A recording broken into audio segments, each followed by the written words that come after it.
어제 저녁에 뭘 드셨는지 혹시 기억나세요? 아니면 안경을 어디에 두었는지, 열쇠를 어디에 놓았는지 찾느라 집안을 헤매신 적 있으시죠? 요즘 들어 사람 이름이 입에서 맴돌기만 하고 좀처럼 나오지 않거나 방금 전에 들은 이야기가 벌써 가물가물해진다면요. 혹시 이런 일들이 자꾸 반복되니까 마음 한편에서는 이런 생각이 드시지 않나요? 나이가 드니까 어쩔 수 없는 건가? 혹시 내가 치매 초기는 아닐까 하는 걱정 말이에요. 이 영상이 마음에 드신다면 구독과 좋아요 부탁드립니다.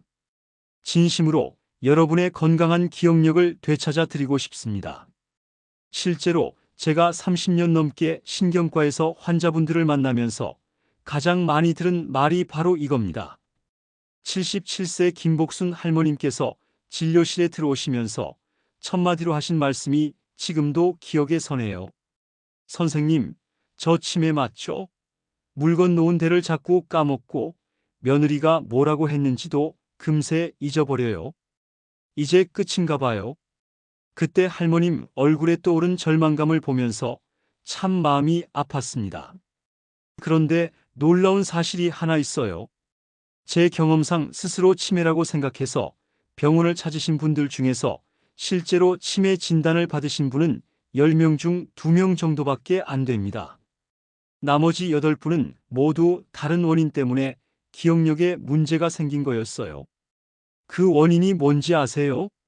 바로 스트레스와 잘못된 생활 습관이었습니다. 68세 박정수 어르신 이야기를 한번 들려드릴게요. 이분도 처음엔 치매가 확실하다고 생각하고 오셨거든요. 며칠 전 일도 기억 안 나고 손자 이름도 헷갈리고 시장에 갔다가 뭘 사려고 했는지 까먹어서 그냥 돌아온 적이 한두 번이 아니라고 하시더라고요. 그런데 자세히 물어보니까 최근에 큰 스트레스를 받으신 거예요. 아들이 사업에 실패해서 빚을 져서 밤잠을 설치고 걱정에 밥도 제대로 못 드시고 산책하던 습관도 끊어지고 그런 상황이셨거든요. 사실 우리 뇌는 우리가 생각하는 것보다 훨씬 더 회복력이 강한 기관이에요. 특히 기억을 담당하는 해마라는 부분은 나이가 들어서도 새로운 신경세포가 자라날 수 있거든요. 이건 최근 뇌과학 연구에서 밝혀진 정말 희망적인 소식이에요. 그러니까 기억력이 떨어졌다고 해서 무조건 끝이라고 생각할 필요가 전혀 없다는 뜻이죠. 그렇다면 이런 신호들을 어떻게 읽어야 할까요? 먼저 진짜 치매와 일시적인 기억력 저하를 구별하는 방법부터 알아야겠죠. 치매는 보통 아주 서서히 진행되면서 일상생활 전반에 영향을 줍니다. 예를 들어서 길을 잃는다거나 가족을 알아보지 못한다거나 기본적인 일상 활동을 할 수 없게 되는 거죠. 반면에 스트레스나 생활 습관 때문에 생기는 기억력 저하는 특정 상황에서만 나타나는 경우가 많아요. 그런데 여기서 정말 중요한 건 이거예요. 설령 기억력이 떨어진 원인이 스트레스나 생활 습관이라고 해도 그냥 방치해두면 안 된다는 거죠. 왜냐하면 만성적인 스트레스는 실제로 뇌에 손상을 줄 수 있거든요. 특히 기억을 담당하는 해마 부분이 위축될 수 있어요. 하지만 다행히도 이런 손상은 대부분 회복이 가능합니다. 실제로 제가 치료한 환자분들을 보면 생활 습관을 바꾸고 스트레스를 관리하기 시작하면 빠르면 몇 주, 늦어도 몇 달 안에 기억력이 눈에 띄게 좋아지는 경우를 정말 많이 봤어요. 김복순 할머님도 그랬고요. 박정수 어르신도 마찬가지였습니다. 김복순 할머님 이야기를 좀 더 들려드릴게요. 처음 오셨을 때는 정말 풀이 죽어 계셨거든요. 나는 이제 가족들한테 집만 될 거야. 요양원 가는 날만 기다리고 있어야 하나 이런 말씀을 하시더라고요. 그런데 제가 간단한 생활 습관 몇 가지만 바꿔보시라고 했거든요. 일찍 주무시고 매일 조금씩이라도 걸으시고 스마트폰 보는 시간을 줄이시고 그리고 걱정하는 시간 대신에 좋았던 추억을 떠올리는 시간을 늘려보시라고요. 2달 후에 다시 오신 할머님은 완전히 다른 사람이 되어 계셨어요. 얼굴에 생기가 돌고 말씀하실 때도 훨씬 또렷하시더라고요. 선생님, 저 정말 많이 좋아졌어요. 이제 시장 갔다가 뭘 사려고 했는지 까먹는 일도 없고 며느리 말도 잘 기억해요. 그때 할머님이 얼마나 기뻐하시던지 저도 덩달아 기분이 좋아졌습니다. 그래서 오늘 여러분께 전해드리고 싶은 메시지는 이겁니다. 기억력이 예전 같지 않다고 해서 절망하지 마세요. 그리고 무턱대고 치매라고 겁먹지도 마세요. 대신에 이것을 우리 몸이 보내는 신호로 받아들이고 그에 맞는 대응을 해보는 거예요. 지금부터 제가 30년간의 임상 경험을 바탕으로 정말 효과적이고 실천하기 쉬운 방법들을 차근차근 알려드릴게요. 여러분도 김복순 할머님이나 박정수 어르신처럼 충분히 좋아질 수 있어요. 나이는 숫자일 뿐이고 우리 뇌는 언제든지 새롭게 태어날 준비가 되어 있거든요. 그러니까 희망을 가지고 함께 시작해 보실까요? 지난주에 오신 72세 최영희 할머님 경우를 보면서 설명해 드릴게요. 이분이 진료실에 들어오시면서 하신 첫 마디가 이거였어요. 선생님, 저 완전히 바보가 된 것 같아요. 어제 손자가 학교에서 상 받았다고 전화했는데 오늘 물어보니까 전혀 기억이 안 나요. 며칠 전에는 가스 불 끄는 것도 까먹어서 집에서 연기가 날 뻔했어요. 이제 정말 끝인가 봐요. 그래서 제가 자세히 물어봤거든요. 언제부터 이런 증상이 시작됐는지, 어떤 상황에서 특히 심한지, 평소 생활은 어떻게 하고 계시는지요? 그랬더니 이런 답이 나왔어요. 남편이 작년에 돌아가시고 나서부터 점점 심해진 것 같다고요. 밤에 잠도 잘 안 오고 하루 종일 집에만 있으니까 답답하고 자꾸 슬픈 생각만 들어서 멍하니 있는 시간이 많다고 하시더라고요. 바로 이거예요. 최영희 할머님의 기억력 문제는 치매가 아니라 우울감과 고립감, 그리고 불규칙한 생활 패턴 때문이었던 거죠. 사실 이런 경우가 정말 많아요. 특히 배우자를 잃으신 분들이나 갑자기 생활 패턴이 바뀐 분들에게서 자주 볼 수 있는 현상이거든요. 그럼 왜 스트레스나 우울감이 기억력에 이렇게 큰 영향을 주는 걸까요? 우리 뇌에서 스트레스 호르몬이라고 불리는 코르티솔이 과도하게 분비되면 기억을 담당하는 해마라는 부분이 제대로 일을 못하게 돼요. 마치 컴퓨터가 너무 많은 프로그램을 동시에 돌리면 느려지는 것과 비슷한 이치죠. 그런데 여기서 희망적인 소식이 있어요. 해마는 우리 뇌에서 몇 안 되는 새로운 신경세포가 계속 만들어지는 부분이거든요. 그래서 적절한 자극과 관리를 해주면 나이가 들어서도 충분히 회복이 가능해요. 실제로 제가 치료한 많은 환자분들이 이를 증명해 주셨고요. 최영희 할머님께도 이런 설명을 해드리고 몇 가지 간단한 생활 습관을 바꿔보시라고 권했어요. 첫 번째는 수면 패턴을 바로잡는 거였죠. 밤에 잠이 안 온다고 해서 낮에 계속 누워 계시면 밤낮이 뒤바뀌어서 뇌가 더 혼란스러워져요. 그래서 아침에는 무조건 일어나서 햇빛을 쬐시고 낮에는 졸려도 참고 활동하시라고 했어요. 두 번째는 규칙적인 운동이었어요. 거창한 운동이 아니라 그냥 집 근처를 천천히 걷는 것만으로도 충분하다고 말씀드렸죠.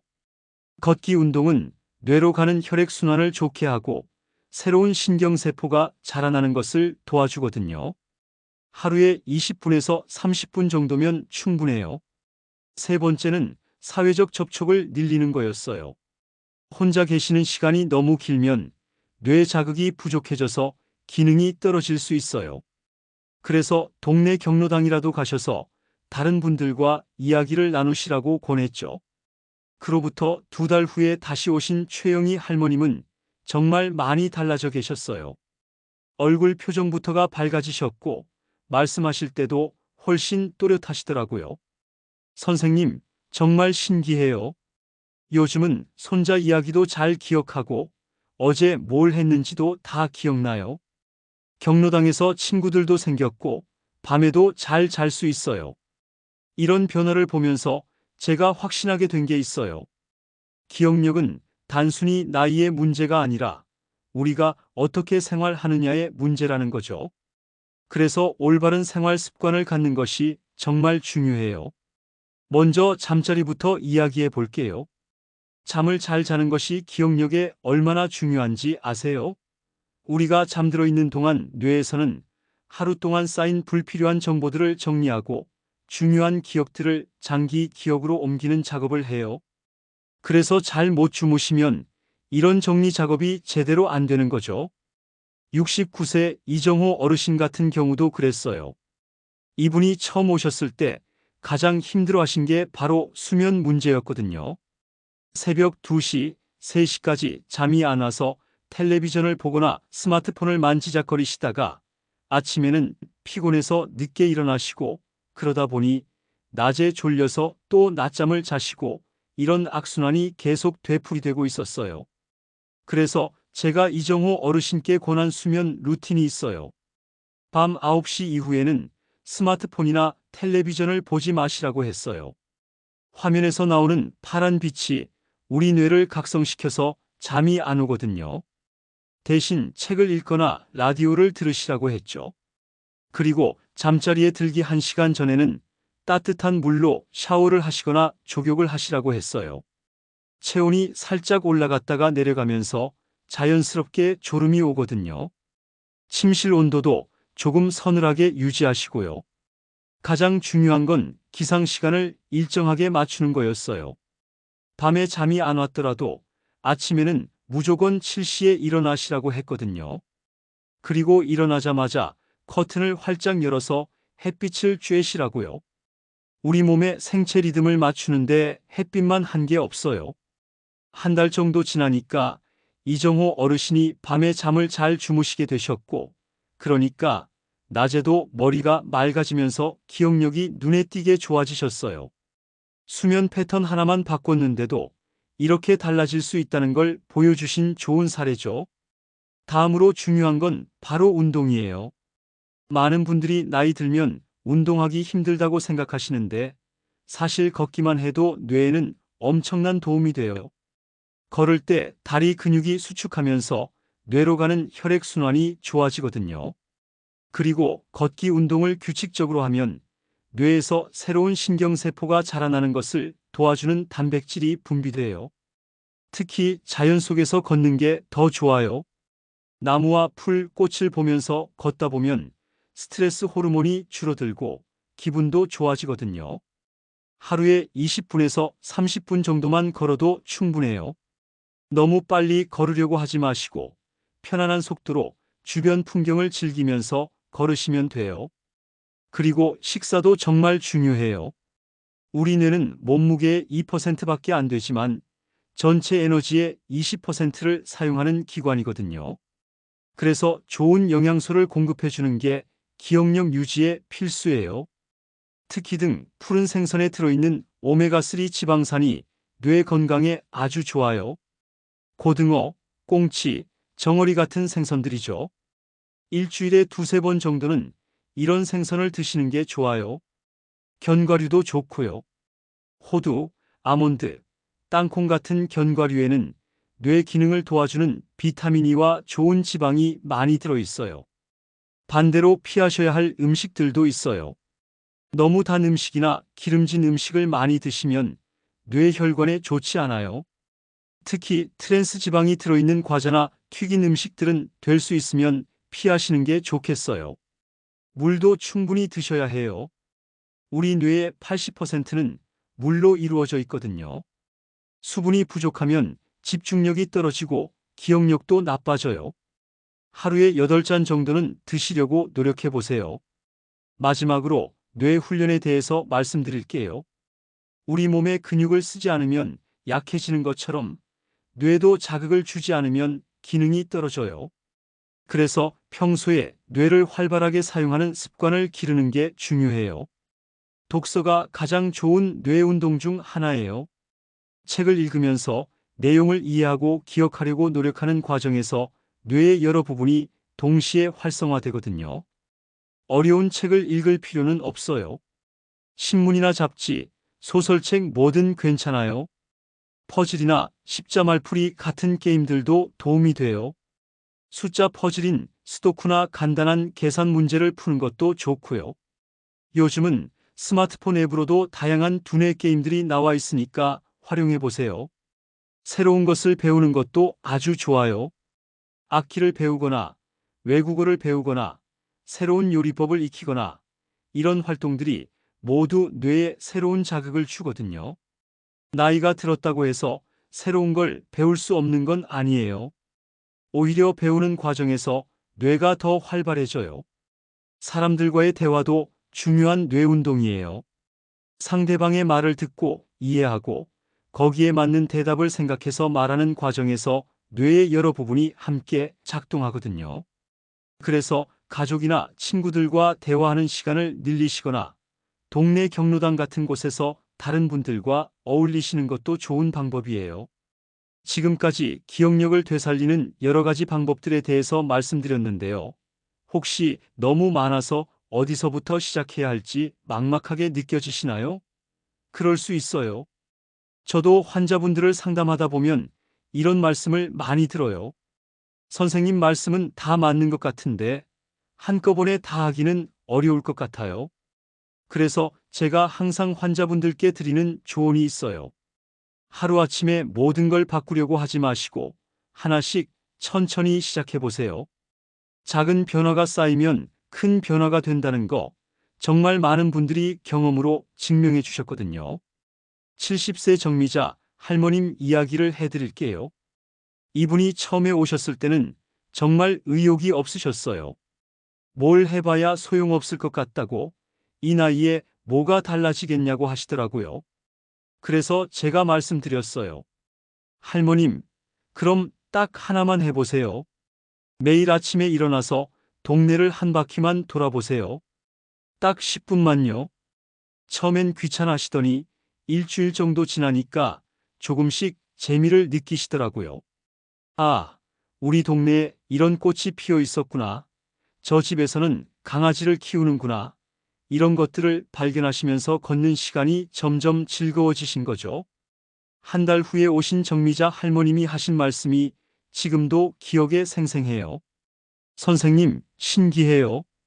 걷기 시작하고 나서 밤에 잠도 잘 오고 머리도 전보다 맑아진 것 같아요. 그래서 제가 그럼 이제 하나를 더 해보시겠어요? 하고 물어봤더니 네 선생님, 뭘 하면 될까요? 하시더라고요. 그때부터 하나씩 추가해 나가셨어요.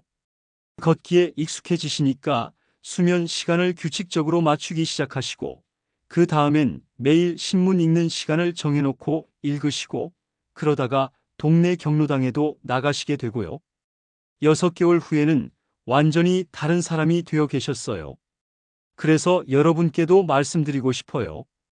완벽하게 하려고 하지 마시고 작은 것부터 시작해 보세요. 오늘부터 딱 하나만 바꿔보는 거예요. 예를 들어서 평소보다 10분 일찍 잠자리에 드신다든지 아침에 일어나서 물 한 잔을 더 마신다든지 집 근처를 천천히 걸어본다든지요. 여기서 중요한 건 꾸준함이에요. 하루 이틀 하고 그만두면 소용이 없어요. 최소한 3주에서 한 달 정도는 꾸준히 해보셔야 몸에서 변화를 느낄 수 있거든요. 처음엔 힘들고 귀찮을 수 있어요. 그럴 때마다 포기하고 싶은 마음이 들 수도 있고요. 하지만 그런 마음이 드는 게 당연한 거예요. 75세 박철수 어르신도 그랬거든요. 이분이 걷기 운동을 시작하셨는데 일주일 정도 지나니까 무릎도 아프고 날씨도 좋지 않다는 핑계로 며칠 쉬셨어요. 그러다가 아예 안 하게 되신 거죠. 그래서 다시 오셔서 말씀하시길, 선생님 역시 저는 안 되나 봐요. 의지가 약해서 못하겠어요. 그때 제가 박철수 어르신께 말씀드렸어요. 어르신, 의지가 약한 게 아니에요. 처음부터 너무 큰 목표를 세우신 거예요. 매일 30분씩 걷겠다고 하셨는데 그게 부담스러우셨던 거 아닐까요? 그럼 목표를 낮춰서 매일 10분씩만 해보세요. 비가 와서 밖에 못 나가면 집 안에서라도 제자리 걸음을 해보시고요. 목표를 낮추고 나니까 박철수 어르신이 훨씬 편하게 시작하시더라고요. 10분이면 부담스럽지 않으니까 매일 할 수 있겠더라는 거죠. 그렇게 한 달 정도 하시니까 이제 10분으로는 성에 안 차서 자연스럽게 시간을 늘려가시게 되셨어요. 이렇게 작은 성공을 경험하시면서 자신감도 생기고 다른 것들도 하나씩 시도해 보시게 되는 거예요. 지금은 걷기 운동뿐만 아니라 독서도 하시고 경로당에서 친구들과 화투도 치시고 정말 활기차게 지내고 계세요. 그래서 제가 항상 강조하는 게 이거예요. 완벽을 추구하지 마시고 지속 가능한 작은 변화를 추구하세요. 하루에 1시간씩 운동하겠다고 다짐하는 것보다는 하루에 10분씩이라도 꾸준히 하는 게 훨씬 효과적이에요. 그리고 혼자서 하기 어려우면 가족이나 친구들과 함께 해보세요. 서로 격려하고 응원하면서 하다 보면 더 재미있게 할 수 있거든요. 며칠 전에 오신 68세의 김순옥 할머님도 그랬어요. 혼자서는 걷기 운동이 지루하고 힘들었는데 같은 아파트에 사시는 친구분과 함께 하니까 시간 가는 줄 모르겠다고 하시더라고요. 함께 걸으면서 이런저런 이야기도 나누고 서로 안부도 묻고 그러다 보면 어느새 30분, 40분이 금세 지나간다는 거예요. 그리고 서로 약속을 했으니까 쉽게 빠질 수도 없고요. 이런 식으로 사회적 지지를 받으면서 하는 것도 정말 좋은 방법이에요. 또 하나 중요한 건 변화를 기록해 보는 거예요. 간단한 일기장이나 달력에 오늘 뭘 했는지, 기분이 어땠는지, 컨디션은 어땠는지 적어 보세요. 처음에는 별로 달라진 게 없는 것 같아도 한 달, 2달 지나서 돌아보면 분명히 변화가 보일 거예요. 정미자 할머님도 처음에는 별로 달라진 게 없다고 하셨거든요. 그런데 한 달 후에 처음 적어 놓으신 일기를 같이 보니까 처음엔 걷고 나서 힘들다, 피곤하다는 얘기만 적어 놓으셨는데 한 달 후엔 오늘 산책길에서 예쁜 꽃을 봤다. 이웃집 할머니와 인사를 나누었다. 이런 긍정적인 내용들이 많아져 있더라고요. 이런 기록을 보면서 스스로 변화를 확인하게 되니까 더 동기부여가 되시는 거죠. 아, 내가 정말 달라지고 있구나 하는 걸 느끼시게 되는 거예요. 그런데 여기서 한 가지 꼭 말씀드리고 싶은 게 있어요. 혹시 노력을 해봐도 기억력이 계속 나빠지거나 일상생활에 심각한 지장이 생긴다면 반드시 전문의와 상담을 받으시라는 거예요. 저도 항상 환자분들께 말씀드리는 게 생활 습관 개선으로도 좋아지지 않는 경우에는 다른 원인이 있을 수 있다는 거거든요. 예를 들어서 갑상선 기능 저하증이나 비타민 결핍, 우울증 같은 질환들도 기억력 저하를 일으킬 수 있어요. 이런 경우에는 근본 원인을 치료해야 기억력도 좋아지거든요. 그래서 무턱대고 참거나 포기하지 마시고 정확한 진단을 받아보시는 것도 중요해요. 기억력도 마찬가지예요. 조금 떨어졌다고 해서 절망할 필요 없어요. 우리 뇌는 정말 놀라운 회복력을 가지고 있거든요. 적절한 자극과 관리만 해주면 언제든지 다시 좋아질 수 있어요. 마지막으로 여러분께 꼭 전해드리고 싶은 메시지가 있어요. 여러분은 지금까지 정말 많은 일들을 겪으면서 살아오셨잖아요. 어려운 시절도 이겨내고 자식들도 키우고 사회에도 기여하면서 여기까지 오셨거든요. 그런 여러분이 기억력 하나 때문에 위축되실 필요는 전혀 없어요. 오히려 지금이 여러분의 두 번째 인생을 시작할 시간이에요. 그동안 바쁘게 살면서 못했던 것들을 하나씩 해보시고 새로운 것들을 배워보시고 젊은 사람들에게는 여러분의 경험과 지혜를 나누어 주세요. 그런 활동들이 모두 뇌 건강에 도움이 되거든요. 김복순 할머님이 지난번에 오시면서 하신 말씀이 정말 인상 깊었어요. 선생님, 저 요즘 너무 행복해요. 기억력도 좋아졌지만 그보다 더 좋은 건 매일매일이 새롭다는 거예요. 뭔가 배울 것도 많고 할 일도 많고 만날 사람도 많고요. 70줄인데도 매일 새로운 걸 발견해요. 정말 맞는 말씀이에요. 나이는 숫자일 뿐이고 우리의 마음과 뇌는 언제든지 새로워질 수 있어요. 그러니까 기억력 때문에 걱정하지 마시고 오늘부터 작은 변화를 시작해 보세요. 내일 아침에 일어나시면 평소보다 10분 일찍 일어나서 창문을 열고 깊게 숨을 쉬어 보세요. 그리고 오늘 뭘 할지 간단하게 계획을 세워 보시고요. 점심 드시고 나서는 집 근처를 천천히 걸어 보시고, 저녁에는 오늘 있었던 일들을 생각해 보면서 감사한 마음을 가져보세요. 여러분의 소중한 시간을 내어 끝까지 들어주셔서 정말 감사합니다. 앞으로도 여러분의 건강하고 행복한 노후를 위해서 유용한 정보들을 계속 전해드리겠습니다. 오늘도 건강하시고 행복한 하루 보내세요.